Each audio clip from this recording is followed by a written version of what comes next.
حكيم زياش هناك خطا، كان هناك تدخل، محاوله بلال الخنوس ولكن استرجاع الكره من طرف اللاعبين ديال المنتخب البرازيلي. تبادل المحاوله وبوفال، فرصه فرصه فرصه فرصه فرصه وبوفال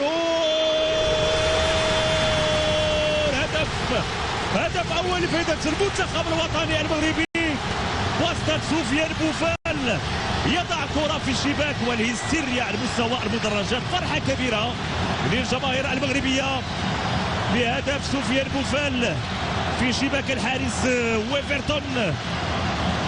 نصف ساعة كانت كافية للعناصر الوطنية من أجل الوصول للمرمى بعد محاولة اللي تلعبت بشكل ممتاز. تابعوا من جديد هذه الفرصة.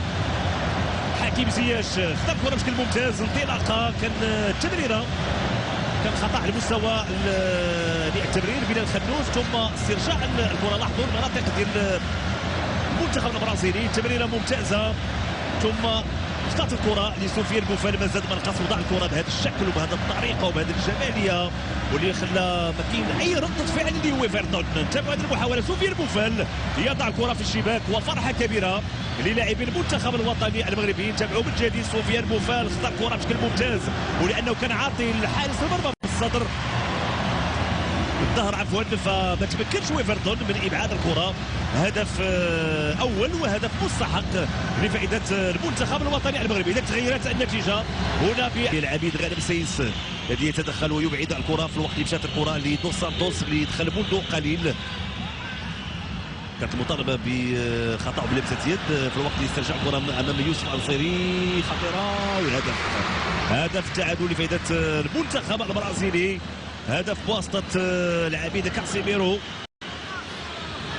ياسين بونو كان بإمكانه أنه يحصل الكرة ولكن الكرة كتجاوز ياسين بونو وتعانق الشباك. هدف أول لفائدة المنتخب البرازيلي. فرحة ديال الجماهير كذلك البرازيلية الحاضرة وفرحة كبيرة للاعبي المنتخب البرازيلي. العودة في نتيجة هذه المباراة سنتابع مرة أخرى. كان خطأ على مستوى التمرير، استرجاع الكرة من طرف لوكاس، تسديدة طرف اللاعب والعبيد كاسيميرو اللي كيوضع الكرة في الشباك.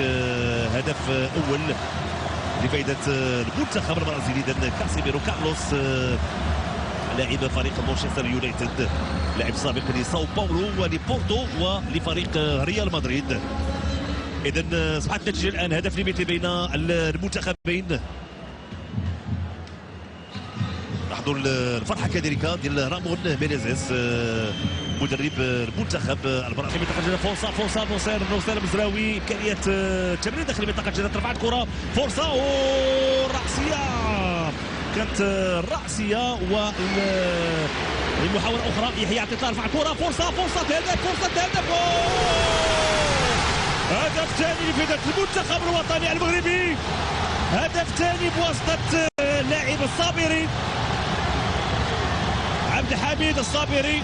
ورقة رابحة، من حقك تفرح، من حقنا الجميع نفرحوا يا وليد، من حقنا نفرحوا بهدف ثاني في شباك منتخب سيليساو.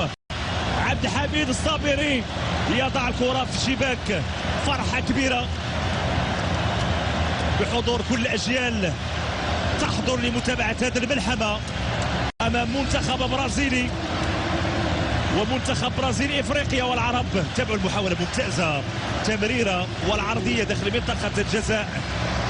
طلعت الكرة للاعب عبد الحميد الصابري بعد تمريرة من يحيى عطية، تسديدة قوية تعانق الشباك. الحارس ويفرتون والمنتخب الوطني المغربي يتمكن من انه ينتزع مرة أخرى تقدم أمام منتخب البرازيلي. تابعوا المحاولة، طلعت الكرة في البداية للاعب وليد عشديرة ولكن عبد الحميد الصابري هو من تمكن من التسديد. قوة لعبد الحميد الصابري، يضع الكرة في الشباك. هدف ثاني لفائدة المنتخب الوطني المغربي.